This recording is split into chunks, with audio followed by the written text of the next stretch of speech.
Тараз қаласында ауа райы керемет болып тұр екен. Мен осыған қарап мартқа шопинг жасауға келдім. Ең бірінші мен әшейін бутикті аралап жүрдім. Одан қызықты нәрселер көріп қалдым.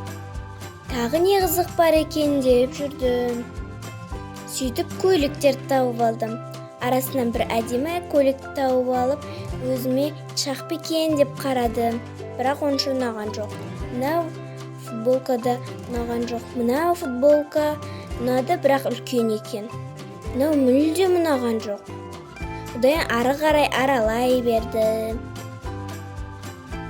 Сосын мен дайындай кофта тауып алдым, бірақ онша ұнаған жоқ. Одан мынандай кофта тауып алдым, бірақ бұл тырысып тұрды. Мынандай кофта тауып алдым.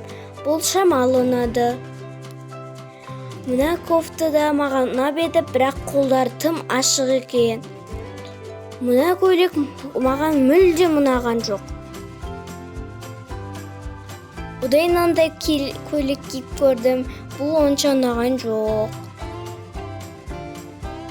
Мынандай кофта тауып алдым. Бұның жылтырағы жоқ екен бірақ. Одан қайттан мынаны көріп едім, үлкен размерім бұл ұнады. Осыған сәйкес бір әдемі юбка тауып алдым. Мына көйлекті киіп көрдім, жүре алмай қалдым. Одан мына көйлекті алдым. Бұл қонаққа кигенде деп. Осымен шопингіміз бітті.